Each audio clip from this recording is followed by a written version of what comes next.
though a reminder was hardly needed, occurring as it did against a backdrop of reckless nuclear threats against North Korea and a campaign of intimidation directed at Justice Department Special Counsel Robert Mueller. Donald Trump's ignominious response to the deadly white supremacist demonstration in Charlottesville, Virginia, served as a fresh testament to the fact that the president is unfit for office and deserves to be removed.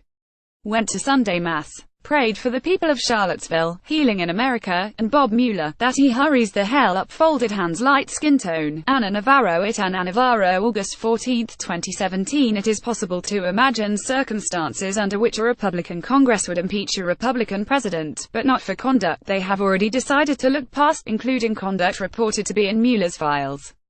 So, as welcome as it would be for Mueller to issue a withering indictment of the president and to present evidence of conduct worthy of impeachment, Trump's detractors should prepare themselves for the possibility that Mueller makes the case of the century and Republicans in Congress respond by doing nothing.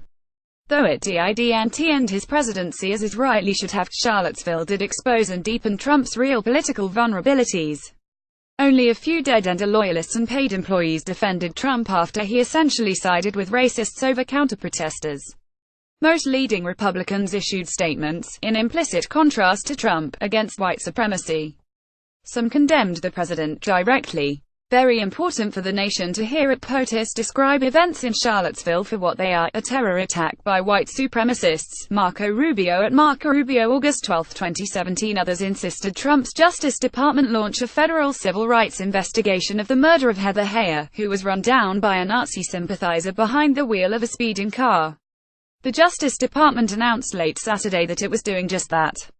By Monday, Trump's daily Gallup job approval numbers had reached an all-time low, and he was forced to issue a less ambiguous, though by no means unambiguous, statement condemning hate groups.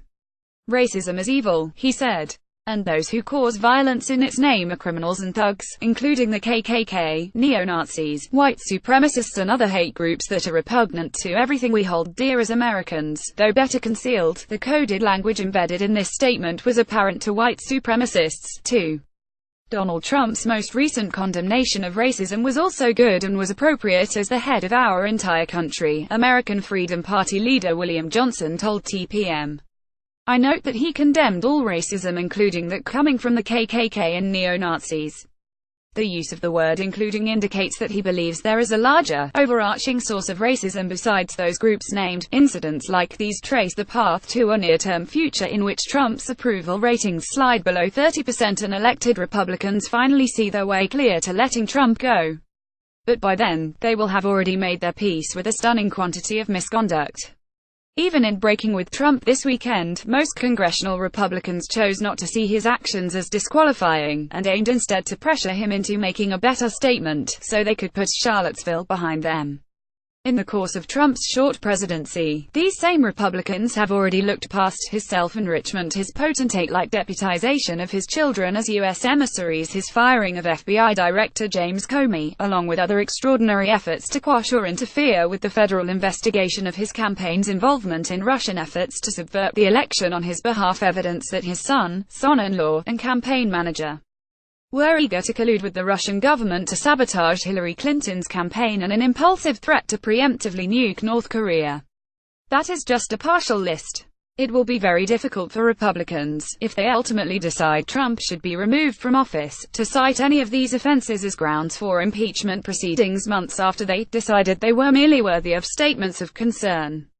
Mueller could send Congress a report concluding that Trump engaged in a lengthy and barely concealed effort to obstruct justice, and Republicans might still find it easier to chalk it all up to Trump's imagined inexperience, and move on, than to explain why Mueller's formal statement of the blindingly obvious changed their minds about the consequences Trump should face. In a perverse way, Republicans' early reluctance to impeach Trump for the impeachable things he did in plain sight could transform into the reason they want to impeach him for the same conduct once his political collapse is complete. Their willingness to enable him when they thought he might be useful would inhibit them from holding him accountable once they've concluded HES not, creating a self-fulfilling kind of impunity. Of course, Trump makes even the unthinkable possible.